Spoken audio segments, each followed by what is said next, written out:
Muy buenas tardes, noches, días, no sé cuándo van a sacar el video, pero le doy gracias por estar aquí con nosotros en esta tarde. Le doy gracias al grupo que me está apoyando y me está ayudando. Y doy gracias a Dios, el eterno Dios de Israel, que nos ha permitido hacer este trabajito que no es muy fácil, pero yo creo que va a llegar muy, muy lejos. Vamos a ver hoy un poquito de lo que todo el mundo habla. El mundo cristiano completo está hablando de este fenómeno que se llama el anticristo.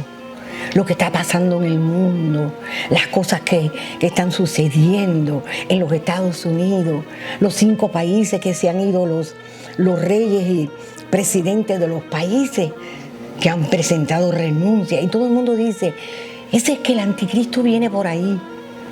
Pero sabe una cosa, Israel ha luchado contra tantos anticristos que es increíble. Y vamos a ver una sombra de ese anticristo futuro. Pero ya algo de eso nos han enseñado.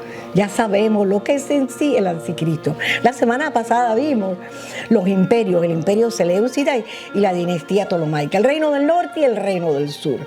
De este reino del norte surge entonces un anticristo. Vamos a ver un poco de este anticristo.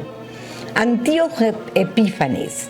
Este señor se decía que es la epifanía de Dios. ¿Cómo se quiere decir una epifanía de Dios? Epifanía de Dios, representación de Dios, Dios en la carne. ¡Oh! Dios al mundo. Este hombre se hizo pasar por Dios. Alejandro Magno se hizo pasar por Dios. Se creía Dios. Los romanos también tenían ese mismo problema. Por eso todo el mundo hoy día está en el asunto del tiempo y el anticristo.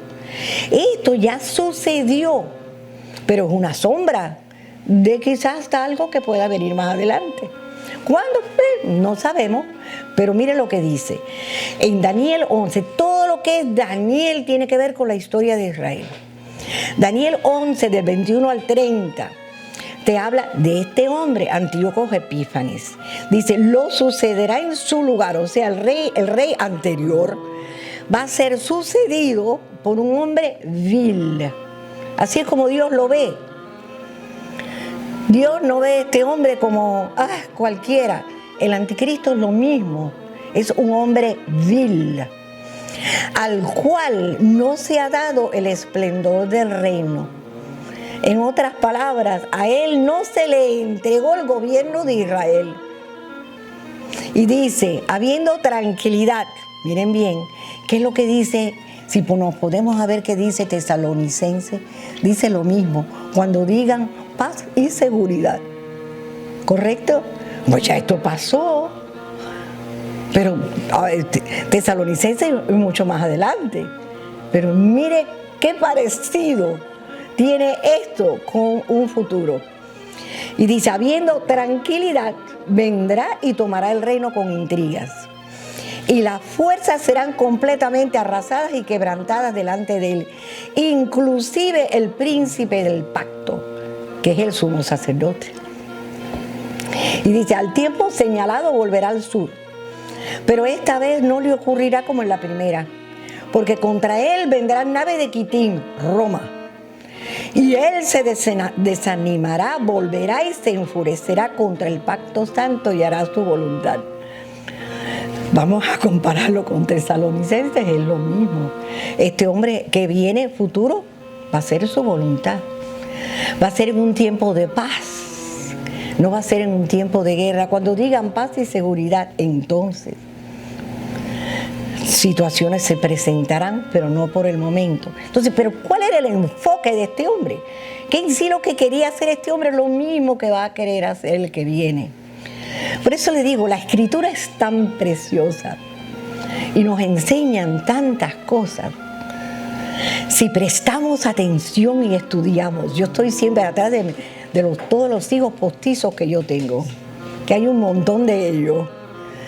Y si estoy hablando de estudiantes, y les digo, estudien hijos, estudien, que no los agarren de bobo, para que puedan ver los tiempos, las estaciones, lo que Dios habla, lo que viene, lo que pasó, porque todo es lo mismo, igualito que un anillo. Un anillo tú te lo pones y ¿qué pasa con el anillo? ¿Qué pasa cuando te casas? Tú tienes un anillo y es para siempre, supuesto a ser para siempre. La historia es la misma, la historia comienza, continúa y regresa de nuevo y hace lo mismo. De nuevo. Entonces, ¿qué es lo que este hombre quiere hacer? Vamos a ver. Número 1. Judaísmo contra helenismo. ¿Por qué helenismo? Dice, enfuerza la helenización de Judea. Los griegos, los helenistas, ¿qué quieren hacer esta gente? Cambiar a Israel. ¿Por qué tú quieres cambiar lo que una nación ya fue enseñada? Lo que le dieron, lo que enseñaron, lo que han sido desde niños, han aprendido desde niños. Y este hombre quiere hacer lo mismo que van a hacer en un futuro, cambiar el mundo. Y el mundo lo quieren cambiar y quieren helenizarlo. O sea, lo que yo hago es lo que tú vas a hacer. Interesante, ¿eh? Ok. Prohíbe la religión judía. Interesantísimo. ¿Cómo que tú vas a prohibir una religión? ¿Cómo tú vas a hacer eso? ¿Y por qué entonces no se lo hacen a los hindúes? Y a las otras naciones. ¿Tiene que ser la religión judía siempre? ¿Qué más dice? Prohíbe observar el Shabbat. El Shabbat está establecido desde el comienzo de la creación. Y este Señor se cree mejor que Dios. Más alto que Dios. Uy, ya lo dijo. Voy a subir a lo más alto. Voy a tomar el trono de Dios. Esto es lo que este hombre estaba diciendo. Son hombres y se creen dioses. La circuncisión erradicada. Hay un pacto con Dios que dice cuando el niño nace, a los 8 días de nacido, dice Dios, circuncidarás a tu hijo. Aquellos que se atrevían a hacerlo, que rompían, y que conste, voy a hacer una observación, lo hacían hasta en el holocausto, en medio de una persecución extraordinaria. Ellos agarraban a sus hijitos, cogían una piedra, la afilaban y a los 8 días le hacían la circuncisión, porque ese es el pacto. Ese es el pacto de Israel con Dios a los 8 días. El sacrificio diario fue anulado. O sea, los sacrificios que se hacían en el templo. ¿Por qué? Porque el templo estaba allí. Un altar pagano fue erigido en el 25 del mes de Kislev. ¡Wow! ¿Qué le parece? Hacer un sacrificio de un animal. Un animal que nada más y nada menos que era un cerdo. Que de acuerdo con Israel, el cerdo, en el capítulo de Levítico, te dice que es un animal impuro y por supuesto no se lo vas a presentar a Dios. El templo fue consagrado a Zeus Olympus. Onías, el sumo sacerdote del templo, fue bajado a sacerdote subordinado a este señor, Antíoco Epifanio. Y finalmente hacen un gimnasio. Qué interesante. Juegos Olímpicos y los gimnasios. Los Juegos Olímpicos modernos se inspiraron en los del siglo VIII, durante este tiempo, organizados por los antiguos griegos en la ciudad de Olimpia, entre los años 776 a.C. y el 393 después de Cristo. Los gimnasios que todos los varones van a ponerse fuerte y a que les salga la musculatura. Eso es helenismo. ¿Okay? Y dice, fueron establecidos por los griegos, lugar de entrenamiento para los juegos y además de eso para la guerra. ¿Cómo les parece? Qué interesante. O sea, que los juegos que ustedes ven hoy día, que los hacen en los auditorios o donde sea, vienen de aquí. Todo nació aquí, tratando de destruir una nación de la manera que era. Y después, claro, por supuesto, llevarlo al mundo, porque es conquistar y llevar al mundo lo que ellos son. Miren bien, el historiador británico Paul Johnson escribió un libro que se llama Una historia de los judíos. En la página 106, él dice lo siguiente: en su batalla contra la educación griega, judíos piadosos comenzaron desde finales del siglo II a.C. a desarrollar un sistema nacional de educación. A las antiguas escuelas de escribas se añadieron poco a poco una red de escuelas locales, donde al menos en teoría a todos los niños judíos se les enseñaba la Torá. Este desarrollo es de gran importancia en la difusión y consolidación de la sinagoga, en el nacimiento del fariseísmo, como un movimiento arraigado en la educación popular y finalmente en el aumento del rabinato. ¡Excelente! ¿Por qué digo que excelente lo que hicieron? Pues tú coges el nenito chiquito, lo primero que hace es que le enseñan el hebreo. Ya a los 3 años están estudiando hebreo. Fíjense qué fenómeno.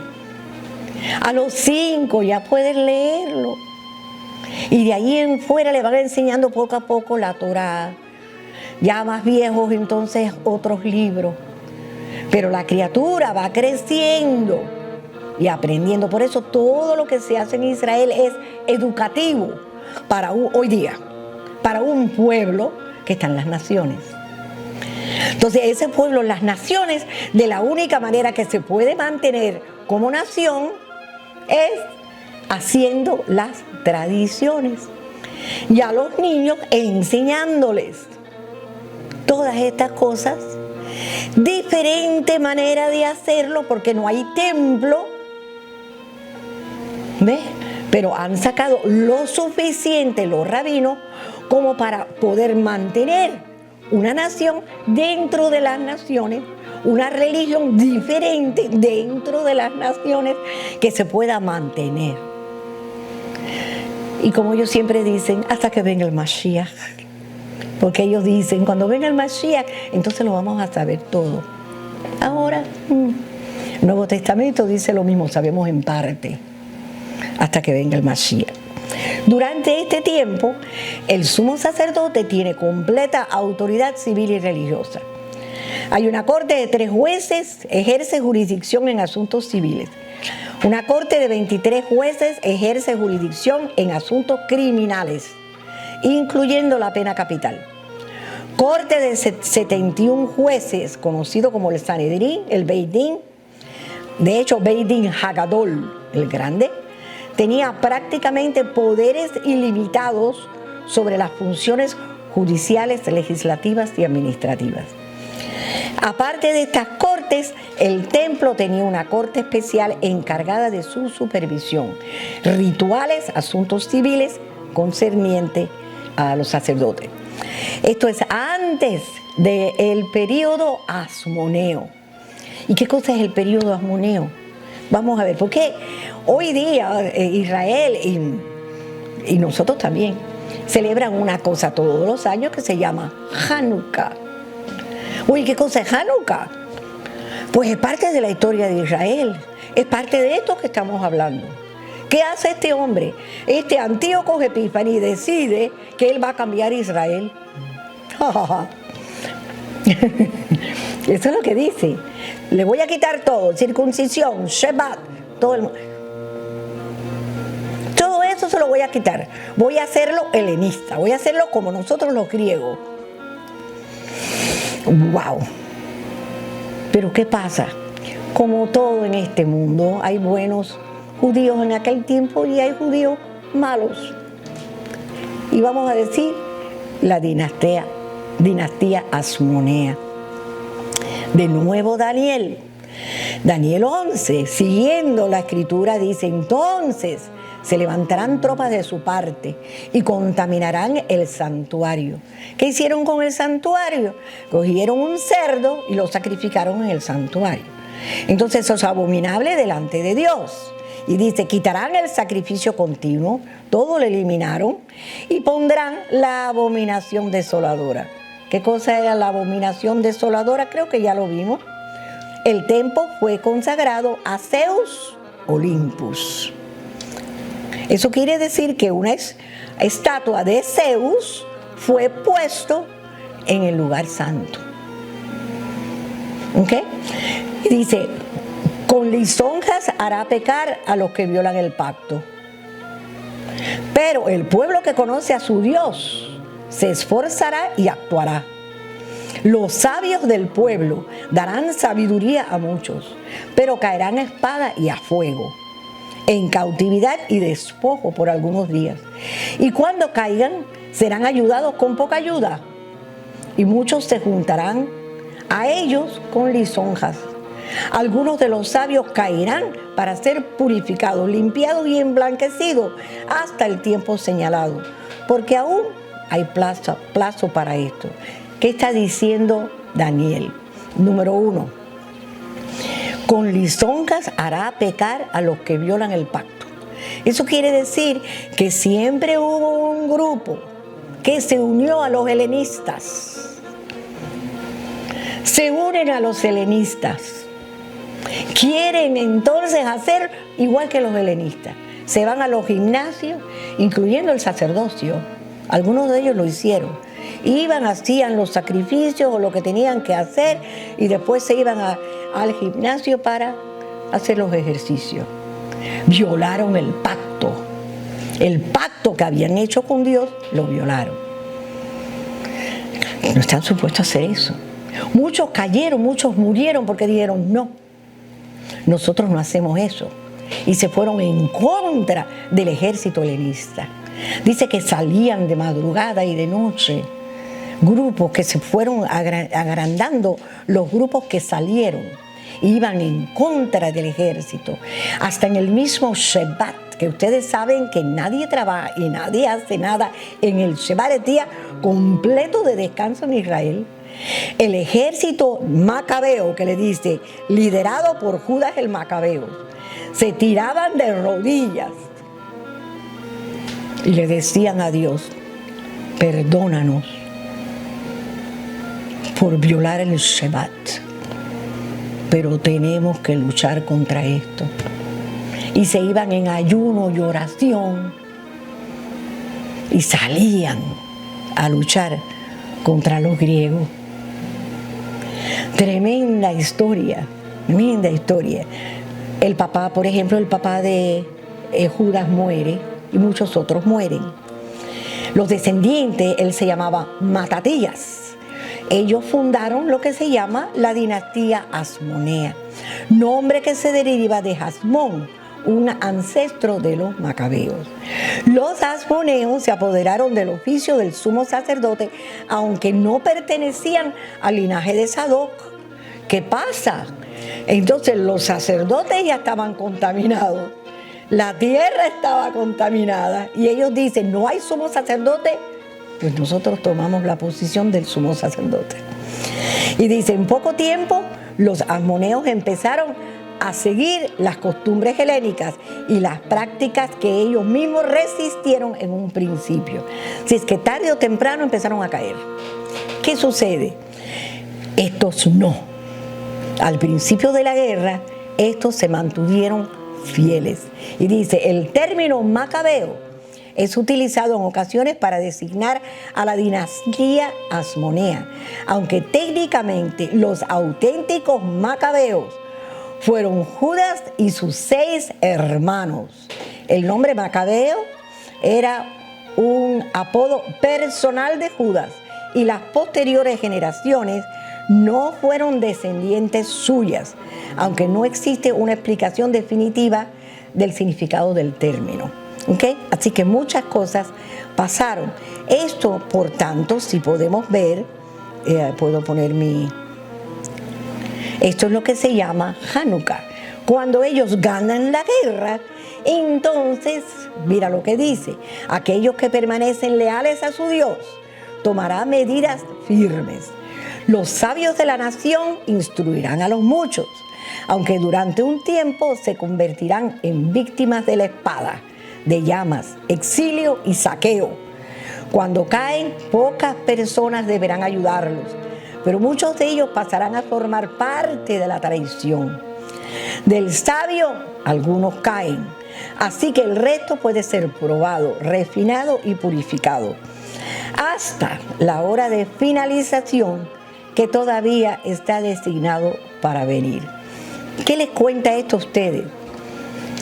Sabe que muchas personas te dicen, no, yo creo en el Señor, yo creo en Jesús, yo hago la Torá, yo esto, lo otro.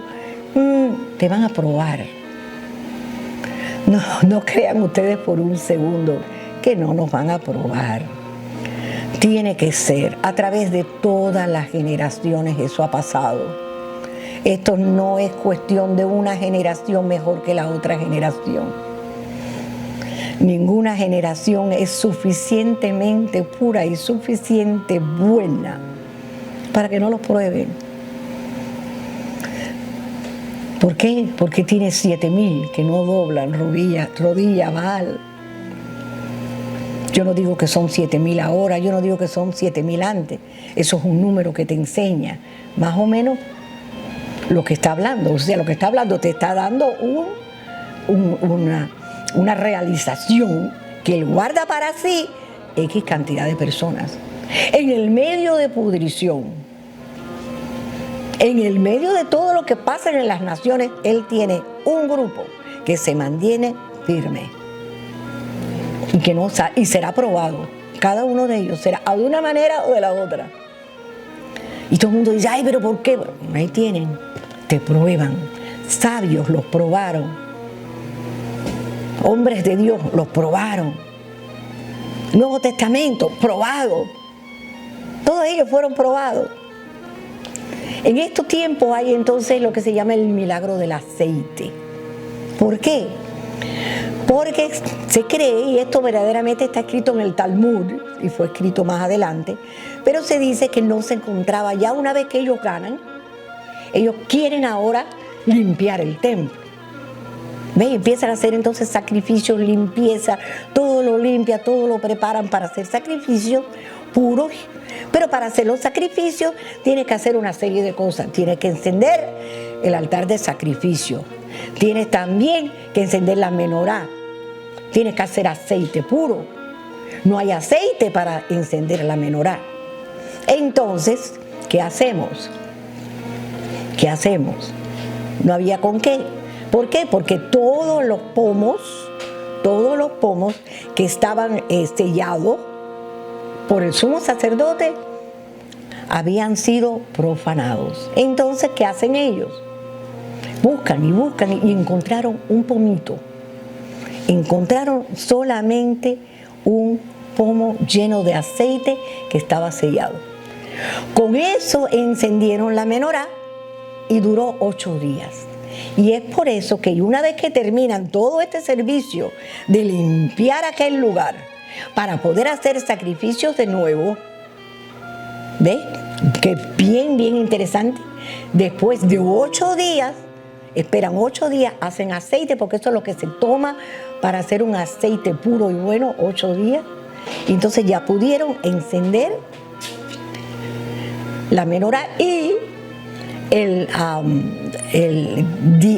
líder del grupo, Judas el Macabeo, dice que lo están todos los libros de los Macabeos, dice no se olviden de esto y vamos entonces a gozarnos en ese día donde nosotros le ganamos a los griegos. Por eso se llama Hanukkah. ¿Ok?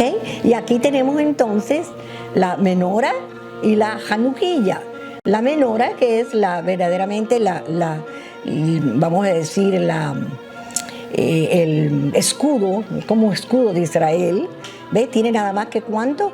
Tiene 6, tiene 7 el candelabro, pero esta tiene 9. ¿Por qué? Porque tienes en el centro lo que se llama el shamash, y el shamash entonces enciende 1, 2, 3, 4, 5, 6, 7, 8, recordando los 8 días que se tomó hacer entonces un aceite nuevo. Entonces, hasta ahí entonces vemos esta historia de Israel.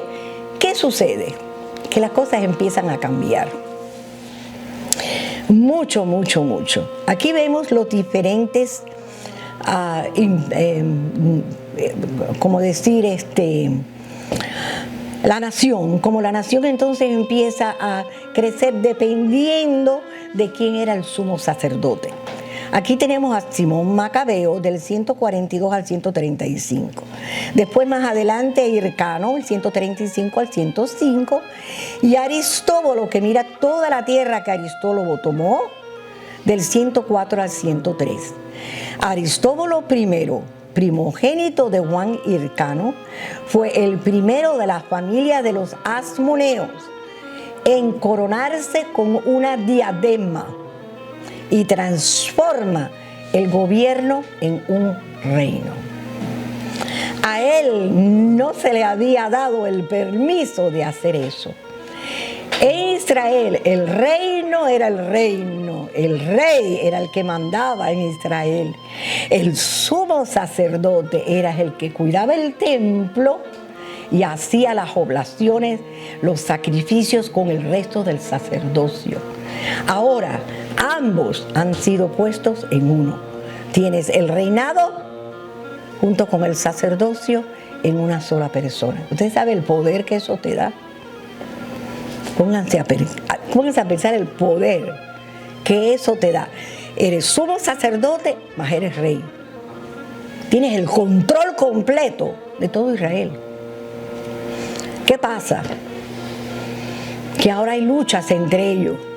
Cuando tú haces una cosa que Dios no te ha dado, te va a ir mal. Mira esto.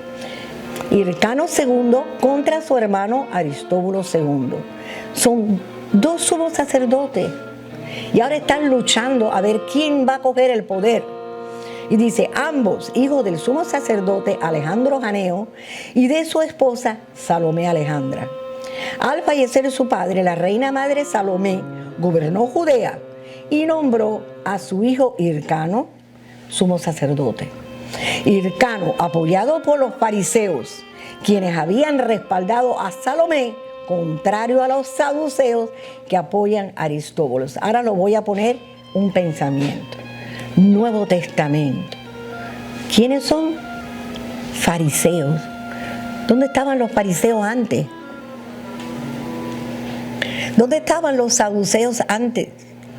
De pronto, aquí vemos dos grupos, fariseos y saduceos. Y están luchando. ¿Por qué cree usted que Yeshua luchó tanto contra ellos?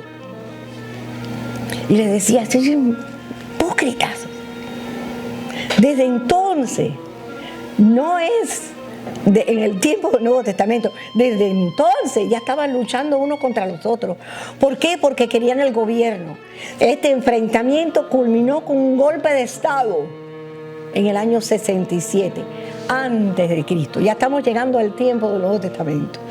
Aprovechando que Salomé se hallaba gravemente enferma, Aristóbulo reclutó un ejército en el Líbano. Se ganó el favor de la mayor parte del país y se proclamó rey durante la rebelión. Ahí tienes entonces unidas las dos. ¿Qué dice? Hermano contra hermano. Un fratricidio. No fue la primera vez y tampoco va a ser la última. Hircano contra Aristóbulo. Pompeyo, general romano, se une a Hircano marchando junto contra Aristóbulo. Nombran a Hircano sumo sacerdote y Aristóbulo es llevado a Roma como prisionero. ¿Por qué creen ustedes que Roma tomó el control de Israel? Por esto. Cuando llega Yeshua, ya están. Ellos no comenzaron por comenzar, ellos comenzaron por esta situación y tomaron entonces todo lo que era la tierra. Fíjate qué clase de historia. Entonces ya Israel, con un templo que estaba ya contaminado, con un sumo sacerdocio contaminado.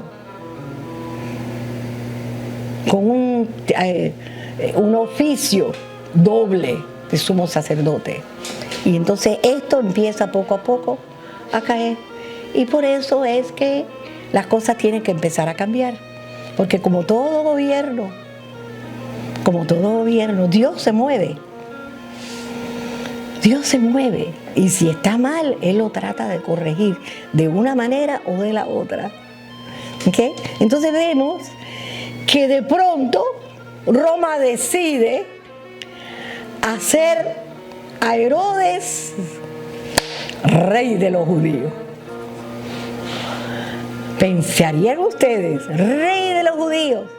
Claro, cuando van delante de Poncio Pilato y este es el rey de los judíos, y ponen a Yeshua delante de, este es el rey de los judíos. ¿Qué dijo Herodes? ¿Cómo el rey de los judíos? El rey de los judíos soy yo. Esa fue la batalla, una de las batallas, que Yeshua entra en esto. Pero fíjense que lo que pasó nadie sabe. Fue de pronto que lo nombraron. Él mismo dice que se sorprendió que le dijeran de Roma, le mandaran un mensajero y le dijeran, es usted ahora rey de los judíos. ¿Qué pasa? El reino de Herodes de Israel fue un reino vasallo del Imperio Romano desde el 37, cuando Herodes el Grande fue nombrado rey de los judíos por el Senado romano. ¿Qué pasó ahí? ¿Cómo fue que lo nombraron rey de los judíos? Herodes el Grande muere en el 4 y su reino fue dividido entre sus hijos como herencia. Lo interesante es que es en este tiempo donde Yeshua nace. Ahora Yeshua va a nacer. ¿Y qué pasa? Que van a matar a todos los niños. ¿Por qué? Porque viene el verdadero rey de los judíos. No se puede permitir. ¿Cómo tú vas a permitir que todos los niños... Hay uno ahí que dice, ese es el rey de los judíos. Entonces, cuando vienen entonces de Babilonia, vienen los famosos magos. ¿Dónde está el rey de los judíos? Y el tal Herodes dice, wow, ¿qué están hablando esta gente? Bueno, dime dónde está el rey. ¿Dónde está ese rey de los judíos? Porque quería matarlo. Ustedes se fijan como la historia es verdaderamente increíble. Judea, la principal de las tetrarquías que fue transformada por Roma en el año 6, aboliendo el reino de Herodes Arquelao y formando la provincia de Judea, uniendo Judea, Samaria e Idumea. ¿Qué pasa con eso? Del 4 al 6. ¿Cuántos años son? 2 años. En esos 2 años es donde tratan matar a los niños por Herodes durante esos 2 años. Y ya Yeshua había nacido. Entonces vemos una cosa que está pasando ya está pasando, y es que hay grupos, un montón de grupos, fariseos. ¿Quién son entonces esta gente? La palabra fariseo viene de parás. Parás quiere decir separar. Una comunidad judía que existió hasta el 2 siglo de la presente era. El grupo atribuía su inicio al periodo de la cautividad babilónica, eso es lo que dicen. Algunos sitúan su origen durante la dominación persa o los consideraban sucesores de los hasidim o devotos. Por ello, tras la caída del templo, los fariseos tomaron el control del judaísmo oficial y transformaron el culto. El más alto representante del judaísmo era el cargo del sumo sacerdote, que debido a la destrucción del templo se volvió innecesario. Pónganse a pensar. Cuando viene Yeshua hay templo. Cuando está Pablo hay templo. Pedro, templo. Timoteo, templo. Cuando todo está sucediendo en el Nuevo Testamento hay templo. Es decir, cuando vemos las palabras de todos ellos tenemos que darnos cuenta, incluyendo Hebreos, sobre todo la carta a los Hebreos. En la carta a los Hebreos específicamente te habla del templo. a pesar que estaba contaminado, a pesar que verdaderamente habían cosas que no, y lo vamos a ver más adelante, que no había en el segundo templo que había en el primer templo. Pero con todo eso, el templo era una caja vacía. Una caja vacía. Yeshua nunca entró en ese templo. ¿Por qué? Porque no era sacerdote. ¿Podía haber entrado en el templo? Claro que sí, si cualquiera entraba en el templo, de aquello estaba todo contaminado. ¿Bien? Entonces él siempre por fuera del templo es donde él enseñaba. Entonces dice, así el culto pasó a la sinagoga. Por eso hoy día tenemos lo que se llama una sinagoga, un Beit Knesset, una casa de reunión. De los antiguos fariseos surgió la línea rabínica ortodoxa, que es lo que hoy ustedes conocen. Y ustedes ven con las que se ponen los pejas, los sombreros, la ropa negra. Esa es la línea rabínica ortodoxa, que surge de los antiguos fariseos. Dice, los doctores de la ley, que fue la que redactó los talmudes, ¿ok? No los targums, los talmuds.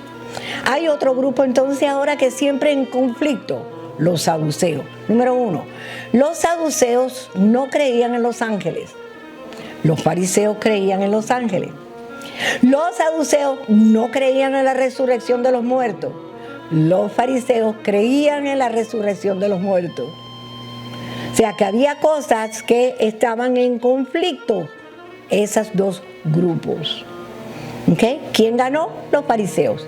Los saduceos verdaderamente casi se desaparecen. Pero son supuestamente los descendientes del sumo sacerdote Sadoc, de la época de Salomón.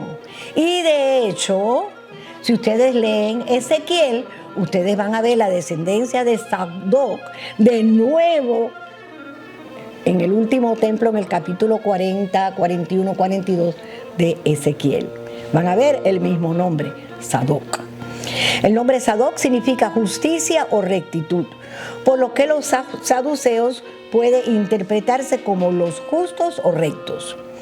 El historiador Josefo no relata nada con respecto al origen de los saduceos. Él sabe solo que hay 3 sectas: fariseos, esenios y saduceos, de tiempos muy antiguos, que apuntan a una época antes de Juan Hircano, que ya lo escucharon, o la guerra de los macabeos. ¿Claro? Ya ustedes se ve cómo todo se empieza a formar hasta que llegamos el día de hoy. ¿Ok? Ahora, los esenios era un grupo de ascetas que vivían en comunidades apartadas. Esto es interesantísimo. Si alguien deseaba ser miembro de la comunidad, debía ser instruido, aceptado y luego pasar 2 años de prueba para ingresar definitivamente. A los que entraban en la comunidad se les exigía una vida entera de estudio de la ley, humildad y disciplina. No volvían a jurar, pues estaban obligados a decir siempre la verdad. Sus bienes pasaban a ser de la comunidad, y al igual que los frutos del trabajo personal, se distribuían según las necesidades de cada uno. Ahí en eso nadie pasaba hambre, dejando una parte para auxiliar a los pobres, viudas, huérfanos, mujeres solteras de edad, desempleados, forasteros y esclavos fugitivos que, sin ser integrantes de la comunidad, requirieran ayuda.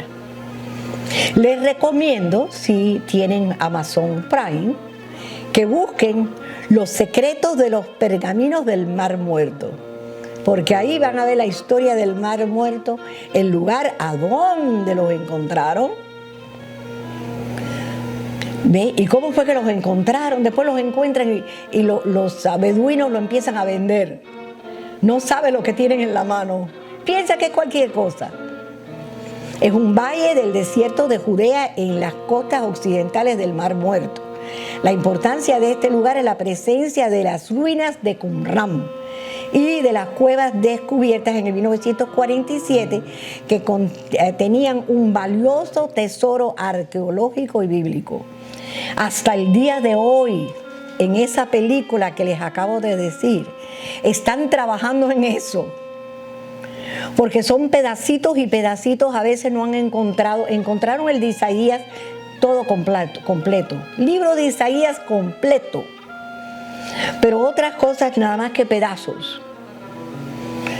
Y ellos hasta el día de hoy están estudiando y buscando y poniendo juntas esos pedazos que han encontrado de diferentes libros. Encontraron el libro de Génesis, pero Isaías completico. Entonces dice, en estas cuevas se encontraron los manuscritos del Mar Muerto, una colección, mire qué cantidad, 972 manuscritos. La mayoría datan del año 250 al año 66, antes de la destrucción del segundo templo de Jerusalén por los romanos en el 70. Así que todo eso viene de una antigüedad. Y en Israel hay como unas 5 o 6 mujeres, y lo ven en la película, donde ellas se dedican solamente a estudiar y a tratar de preservar los diferentes manuscritos. Bellísimo. Hay uno que se llama, que yo tengo la honra, no precisamente el manuscrito, pero tengo el libro, y ustedes me han escuchado hablar de él, que son las canciones del sábado. Eso viene de ahí. Entonces, cuando tú estás leyendo las canciones del sábado, tú vas a ver, es un libro completo así de grande, tú vas a ver que en las canciones del sábado te dice una frase y entonces punto, punto, punto, porque ese otro pedacito no lo encuentran. ¿Ve? Y entonces después de nuevo regresan. Y otra frase, punto, punto, punto, porque no encuentran la continuación de eso. Ok, los celotas, y con esto terminamos. Eran personas pertenecientes a un partido político radical, conformado por campesinos y la clase más pobre de la sociedad, ahogados por un sistema fiscal despiadado. Miren qué mal está Israel en este momento. Querían expulsar a los romanos por medio de la lucha armada, usando tácticas muy parecidas a las luchas guerrilleras de nuestro tiempo. Querían que se estableciera un reino donde Dios fuera rey por medio de un Mesías. Esto que ustedes ven aquí es la situación hasta la llegada de Mashiach. Yeshua llega y se encuentra con todo ese fenómeno delante de él. Y él diciendo, eso no es así. Yo les voy a enseñar cómo se guarda la Torá. Espero que les haya gustado. La semana que viene, si el Señor nos permite, pues continuaremos. Y entonces llegó él. Bueno, ¿y ahora qué? Que tengan buen día, que el Señor los bendiga.